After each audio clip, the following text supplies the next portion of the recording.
আয়না ঘরে যারা ঢুকিয়েছে যার নেতৃত্বে, এই আয়না ঘরের মালিককে, আয়না ঘরের প্রধানকে, তাকে এখনো বহিষ্কার কেন করা হচ্ছে না?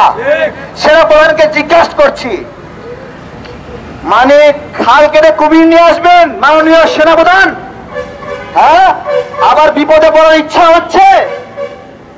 সব সময় কিন্তু দেশের জনগণ নামে না মাঠে।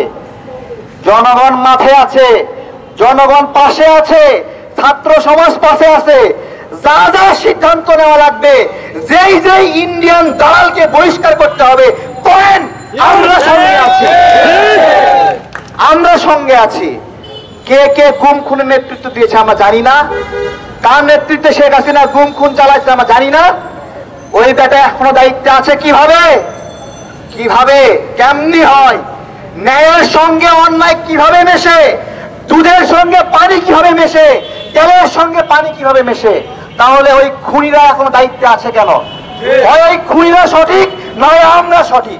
যদি আমরা সঠিক হই, ওই গুম খুনের কারিগর যারা, তাদেরকে বহিষ্কার করতে হবে।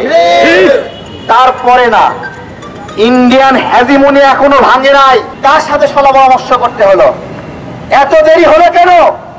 ভারতের 1 নম্বর পণ্য শেখ হাসিনাকে আমরা বিতাড়িত করেছি।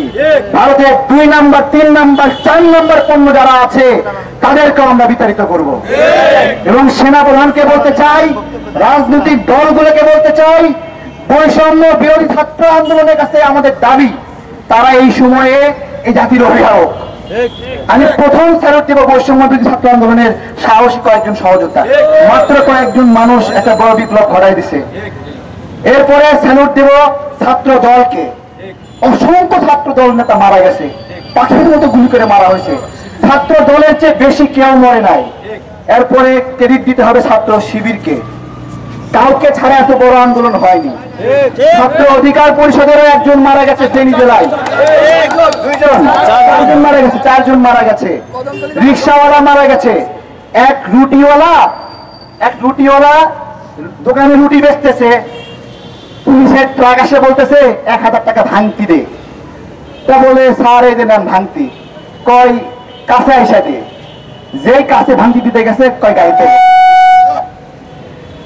গাড়িতে ওঠ।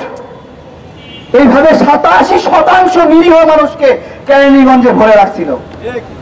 চিন্তা করতে পারেন।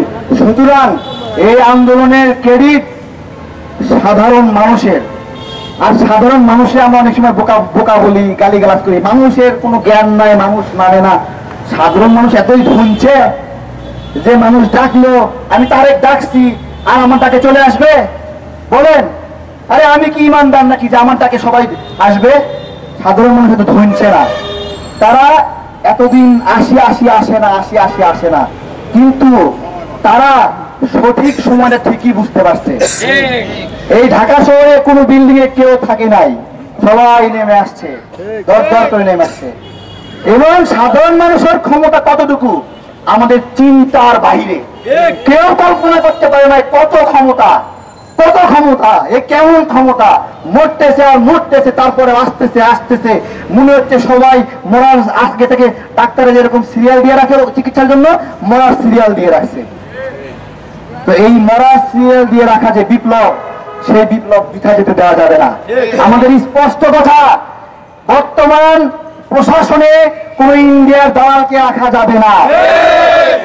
যে তত্ত্বাবধায়ক সরকার বা কেয়ারটেকার সরকার হবে, সেই অন্তর্বর্তীকালীন সরকারে কোন ইন্ডিয়ার দালালকে রাখা যাবে না।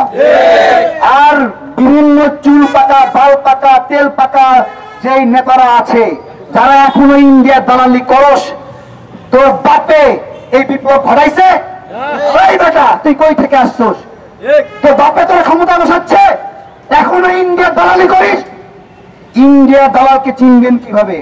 ইন্ডিয়ার একটা দালালকে যদি চিনতে পারেন, তাহলে ওই দালালের সঙ্গে কে কে উঠে বসে, কে কে খায়, ওই দালাল কার প্রশংসা করে, বুঝতে পারবেন ওই বেটায় আরেকটা দালাল। এই বিষয়গুলো সবাই খেয়াল রাখবেন। এই খেয়ালটা যদি রাখতে পারেন, তাহলে ইন্ডিয়ার দালাল মুক্ত একটা প্রশাসন গড়া সম্ভব।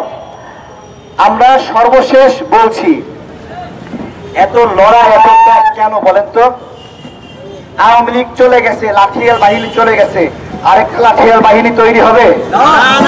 মানুষ ভয় পাইছে, চাঁদা নিচ্ছে, আতঙ্ক সৃষ্টি করছে, ওটা গিয়ে আরেকটা তৈরি হবে? আমার প্রিয় রাজনৈতিক দলের বড় ভাইরা, এত কষ্টের অর্জন, সবাই মনে করতেন 5 বছরের আগে হাসিনা যাবে না, যাবে না, সবাই আশা ছেড়ে দিচ্ছেন, হাল ছেড়ে দিচ্ছেন। এতগুলো মানুষ মরে আপনাদের প্রত্যাশাকে, 5 বছরের প্রত্যাশাকে 1 বছরে ছোট করে নামায় নিয়ে আসলো। সেই মানুষগুলোকে আপনারা কখনো কষ্ট দিবেন না। তাদের কাছ থেকে যদি চাঁদা চান, আমি বলছি যতটুকু গায়ে ক্ষমতা আছে প্রতিরোধ করব, যতটুকু ক্ষমতা আছে। আমাদের মনে অনেক ক্ষোভ, দাবি ছিল চাকরির বয়স 35, কোটা, প্রতিবন্ধীদের চাকরি, তারপরে প্রশ্ন ভাষায় প্রতি শুক্রবার বেকারদের কত সমস্যা। এই শহরে এই যে বড় বড় বিল্ডিং সরকারি কর্মকর্তাদের জন্য অ্যাপার্টমেন্ট বানাইছে, বলেন বেকারদের জন্য 2টা অ্যাপার্টমেন্ট আছে?